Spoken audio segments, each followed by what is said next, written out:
ඉතින් ඔයාලට එන්න තිබ්බනේ කාමරේට කතා කරලා. එකට එකතු වුණොත් මේ වැඩේ කරන්න පුළුවන් කිසි ප්‍රශ්නයක් නැතුව. තෙරුවන් සරණයි සීල දෙනාටම. ඔන්න ලස්සන මල් ගහකුත් බලලා අපි ආමු ලස්සන වැඩසටහනක් ගැන සාකච්ඡාවක් කරන්න. මම උගන්වන්නේ කඳාන දකුණු පටගම ධර්මාශෝක මහාවිද්‍යාලයේ. ඉතින් මට උවමනා වුණා කාලාන්තරයක් තිස්සේ අපේ පාසලේ තියෙන බුද්ධ මන්දිරය ගාව පිරිසිදු කරලා එතන ලස්සන මල් පැල හිටවලා තීන්ත දාලා ලස්සනට බුද්ධ මන්දිරේ සරසන්න. මොකද ළමයි ඉගෙන ගන්න තැනක බුද්ධ මන්දිරය හරිම ලස්සනට තියෙන්න ඕනේ. ඉතින් බලමු අපි ලස්සනට මේ වැඩසටහන කරන්න. ඔන්න අපේ ට්‍රීවිල් එකේ අයියත් එනවා. අපි ගිහලා බලමු මේ වැඩසටහන ලස්සනට කරගන්න. මම ඔයාලට කියනවා බලන්න කියලා. තෙරුවන් සරණයි. සුබෝදයසනක්. යා බෑග් නෑ යා. අද ඉස්කෝලේ පොඩි රැස්වීමක් තියෙනවා.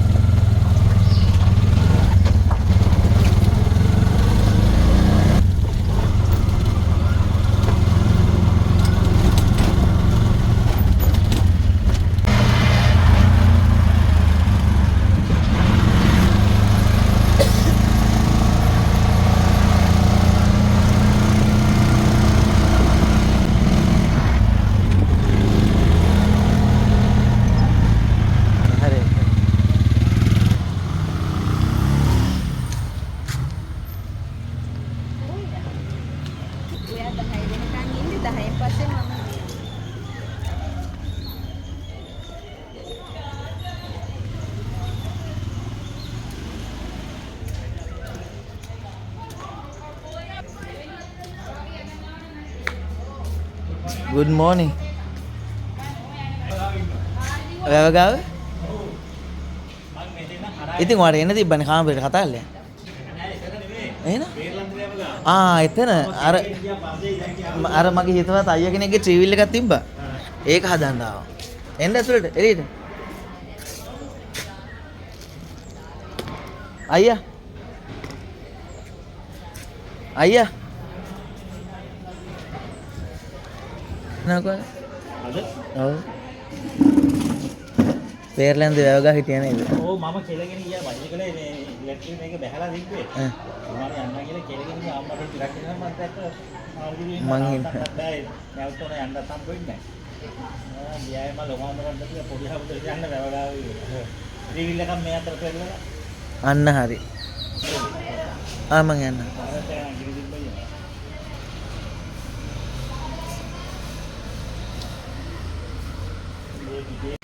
මෙන්න මේ වහලේ උඩ තියෙන සම්පූර්ණම අර අපි අයියා පාට ගන්නනේ තින්තට ගන්න පුළුවන් නේද? ඒ තින්තට ගන්නට ගාලා ලස්සන ඒ මේ තින්ත ටික ගහ ගන්නවා. ඊට පස්සේ වටේට ඔය සුදු පාටයි මේ රෝස පාටයි තියෙන එක ඒකේ සම්පූර්ණ තින්ත ගහ ගන්නවා. ඊට පස්සේ මෙන්න මේ මල් කියන්නේ මේ ඉස්තරා ටික මල් පෝච්චි ටිකක් තියලා එක හා සමාන මල් ටිකක් තියලා පොඩ්ඩක් හදා ගන්නවා ඉස්කෝලේ. අපි ඉස්කෝලේ එනම තැන ලස්සනට තියෙන්න ඕන නිසා. මොකද දැන් ලබන මාසෙ ඉඳන් දැන් මං දවස් කීපයක් ළමයිට අර උදේට good morning සුබෝදයසනක් කියලා කිව්වනේ. එතකොට මේ එන තැන ළමයි ටික හොඳ වැඩක් කරනකොටම බුද්ධ මන්දිර ඉස්සරහට ලස්සනට තියෙන්න ඕන. මං හිතනවා අපි ඒක හැමෝම එකතු වෙලා එකට එකතු වුණොත් මේ වැඩේ කරන්න පුළුවන් කිසි ප්‍රශ්නයක් නැතුව. මේක පොඩි දෙයක් ඇත්තටම. මේක චූටි දෙයක්. එනාට කට්ටියම එකතු වෙලා මේක කරා නම් මං හිතනවා එතකොට ළමයිටත් දෙනවා අපි ආවිල්ලා මේකට උදව් කළා. අම්මලාටත් දෙනවා මේක අපි හොඳ ලස්සනට කරා කියලා. ඒ නිසා ඔයාලට මේක කරන්න පුළුවන් කොහොමද කියන එක තමයි යෝජනාව ගන්න. එතකොට අපිට එතනින් එකතුලා ගන්න පුළුවන්. ඊට පස්සේ බිම ෆින්ට ටිකක් ගහගෙන ඔයාලගේ අයිඩියා එකක් ආවොත් මීට වඩා ලස්සන කරන්න මෙතන ඒකත් මේ ප්‍රශ්නයක් නෑ. දැන් මෙතන මේ තියෙන ටිකට ආයෙ කොන්ක්‍රීට් එකක් දාගමුද නැත්නම් ওই විදිහටම තින්ත ගාමුද? ඒක ඔයාලගේ කැමැත්ත. මල් පොච්චි ටික ගන්න දෙනවා. හරි ලොකු දෙයක් බොහොම ස්තුතියි. ඔන්න ඒ අම්මා මල් පොච්චි ටික ඔක්කොම අපිට හම්බ වෙන. එතකොට මට අක්කා කමන්නේ නැද්ද මං අවශ්‍ය මල් පොච්චි ටික ගත්තද? එතකොට ඒක අම්මා කෙනෙක් හරි අයියා කෙනෙක් හරි මගෙත් තියන්නේ දැන්. ඉල්ලා අරගෙන ඉන්න. ඊට පස්සේ මල් පෝච්චි ටික හැමදාම අයියලා මොනවද දාදාලා තියනවද? මොකද කියන්නේ? අපිට එක හා සමාන මල් ටිකක් ඕනේ. දැන් අක්කා මල් පෝච්චියක් හම්බ වෙනවා කියවනේ. එතකොට අක්කා අපි මල් ගන්න තැනකට ගිහිල්ලා මොකද ළමයිට මල් ගේන්න කියලා කිව්වොත් එහෙම ගෙදර තියෙන මල් ගහක් හරි උස්සගෙන එන. එතකොට ඒක ඇත්තට ලොකු ලස්සනක් නෑ. ඒක ලොකු මල් ගහක් අපි අරගෙන හැමදාම හොඳට මේන්ටේන් කරන්න පුළුවන් විදිහට එකම ජාතිය මල් ටිකක් ගන්න මට හිතෙනවා හොඳයි කියලා. නැත්නම් වර්ග දෙක තුනකින් හරි. එහෙම නැත්නම් වහලේ උඩට නැගලා අතින් අපිට ගන්න වෙන්නේ. ඕක ඇත්තටම තින්ත ටික ගන්න කියන්නේ පැයක විතර වැඩක්. ස්ප්‍රේ ගන්න එකකින් කරොත් වැඩි. එතකොට ඒකම අපි කරන වැඩ. දැන් අද අපි අඟහරුවාදා සාකච්ඡා කරා ලබන සතියේ දවසක තමයි වැඩි දාගන්න කරන්නේ. ඒක පොඩි ගැටලුවක් වෙනවා නේද? ඒක ඔයාලා යෝජනාවට කැමති නැද්ද කියලා පොඩ්ඩක් බලන්න. මොකද අපිට මුදල් එකතු කරන්න බෑනේ. අයිතියක් නේ එකතු කරන්න. අද මේක වැඩේ වෙන්න ඕන නිසා මම යෝජනාවක් දැම්මේ තමන් කැමැත්තෙන් ඒ යොමු කරන මුදල ඒකට ගත්තට ප්‍රශ්නයක් නැහැ. ඊට පස්සේ මේක ගෙනල්ලා එදා එක දවසක ওই වැඩ ටික ඔක්කොම කරන්න ඕනේ අපි. තින්ත ගාන එකයි ඊට පස්සේ මේ මන්දිරේ වටේට තින්ත ගාන එකයි මේ බිම සම්පූර්ණ හරි ගස්සගෙන මල් පැල ටික තියලා මොකද මල් පැල ගෙනාව විතරක් බෑ අපි පොහොර හැම ගේන්නත් ඕනේ. එතකොට ඒකට අවශ්‍ය කරන පොහොර මල් පැල ගේන තැන්වලම තියෙනවනේ. එතනින් පොහොර ටික පිළිවෙලට අරගන්න ඕනේ අවශ්‍ය ප්‍රමාණයට. ඊට පස්සේ ඒවා අයියලා දැන් දෙමෝපියෝ ඉන්න නිසා මටත් ලේසි වෙයි මේක පොඩ්ඩක් ලස්සන කරගන්න. එතකොට අපිට පුළුවන් මේ බලන්න යන්න නේද? හරි අක්කා කමන්නේ. ඔයා මට හවස දාන්න. හවස දාන්න. ඒ වැඩ පිට ඔක්කොම කරනවා පොඩි ගානක් එකතු කරා නම් හරි කතාව ඔක්කොම. ඔව් නැත්නම් ඉතින් ඒක අමාරුයි. එහෙනම් මෙහෙම කරමු.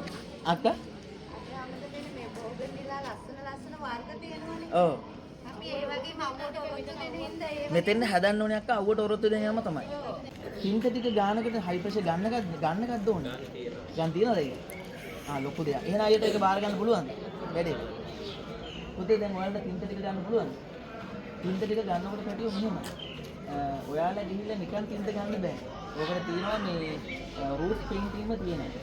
ඒකම තමයි ගන්න. ඒකට මම ඒකට මූලිකත්වය දෙන්නම්. අපි එහෙනම් එහෙම කරමුද? හරි. එහෙනම් ඒ ඔක්කොම වැඩ ටිකට එහෙම කරමු. අක්කා එතකොට මට හම්බ වෙලානේ මේ 10 ගාන එකතු කරත් එකතු වෙනවා නැත්නම් 50000ක් ඇති වෙයිනේ. ඒකේ කරා. අපි ඒක කමන්නේ නැද්ද? මට ඒක කියන්න බෑ ඒකයි. මෙතන සැමටේ වෙන්නේ ඔව්. අක්කා එහෙනම් මෙහෙම කරමු. දැන් එහෙනම් අයියා අපි දවසක් දාගමු වැඩේ කරන්න. සෙනසුරාදා උදේ වරුවේ. මේ කමන්නේ. එහෙම කරමු නේද? අර අපි දිනයක් දාගමු වෙනවා. තෙරුවන් සරණයි. ඔන්න අද දවසේ ඊටාම ලස්සන සාකච්ඡාවක් තිබුණා. දැන් මම මේ පන්සලට යන ගමන් පයින්ම ඉතින් ත්‍රිලක් මෙන්නම් මම පයින් යනවා මේ විදියට. අද හරිම සතුටු දවසක්. මොකද මේ මම බලාපොරොත්තු නොවුනට වඩා දෙමව්පියෝ හරිම කැමැත්තෙන් ඊටාම උනන්දුවෙන් ඒකට උදව් කරන්න මූලිකත්වයේ ගත්තා. ඉතින් අද දවසේ ගොඩක් දෙමව්පියෝ මූල්‍යමය වශයෙන් දායකත්වයේ දක්වලා ඒ වැඩේ තමන්ගේ වැඩක් විදිහට කරන්න පොරොන්දු වුණා. ඉතින් ඔන්න බෑග් එකකුත් අරගෙන මම මේ විදිහට අද මගේ වැඩසටහන සාර්ථක කරගෙන මම පන්සලට යනවා. ඉතින් හැම දිනකටම තෙරුවන් සරණයි.